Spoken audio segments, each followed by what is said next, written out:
Anak manusia segera datang. Kata Tuhan, Aku adalah Alfa dan Omega, firman Tuhan Allah, yang ada dan yang sudah ada dan yang akan datang, dan juga, kami mengucap syukur kepadamu, ya Tuhan, Allah yang Maha Kuasa, yang ada dan yang sudah ada, karena Engkau telah memangku kuasa-Mu yang besar dan telah mulai memerintah sebagai Raja. Wahyu pasal 1 ayat 8, dan pasal 11 ayat 17. Raja yang dijanjikan oleh Tuhan, saat akhir zaman adalah bahwa yang diurapi oleh Tuhan sendiri dalam kitab Kejadian pasal 49 ayat 10a. Tongkat kerajaan tidak akan beranjak dari Yehuda ataupun lambang pemerintahan dari antara kakinya, bukan suku Yehuda, sebab Yehuda adalah orang yang melanjutkan pengharapan Israel dalam harkat dan martabat dirinya. Selanjutnya dalam Efesus pasal 3 ayat 8-9, coba bayangkan.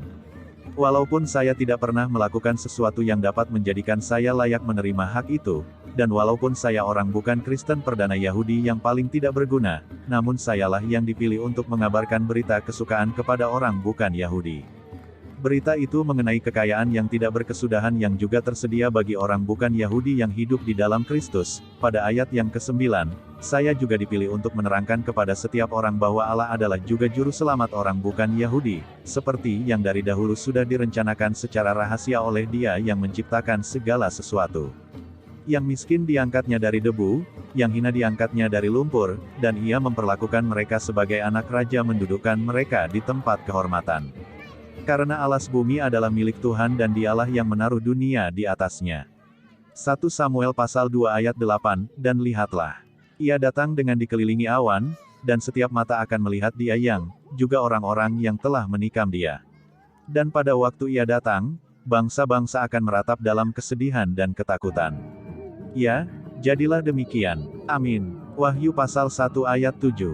Pada waktu itu, akan tampak tanda anak manusia di langit dan semua bangsa di bumi akan meratap dan mereka akan melihat anak manusia itu datang di atas awan-awan di langit dengan segala kekuasaan dan kemuliaannya. Matius pasal 24 ayat 30, Markus pasal 13 ayat 26, dan Lukas pasal 21 ayat yang ke-27. Kemudian aku melihat seorang seperti anak manusia turun dengan awan-awan dari langit. Ia datang kepada yang lanjut usia dan dihadapkan kepadanya.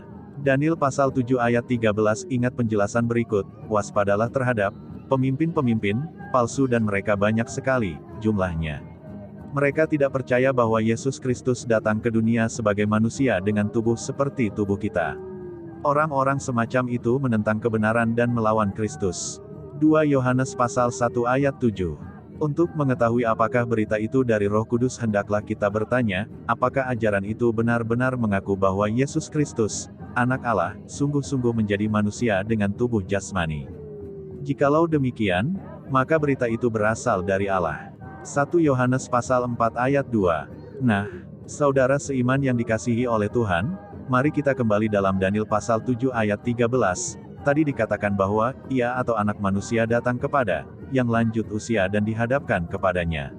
Anak manusia bergelar, juru merdeka, itu akan nampak dari antara suku manusia dan di manakah keberadaan suku tersebut.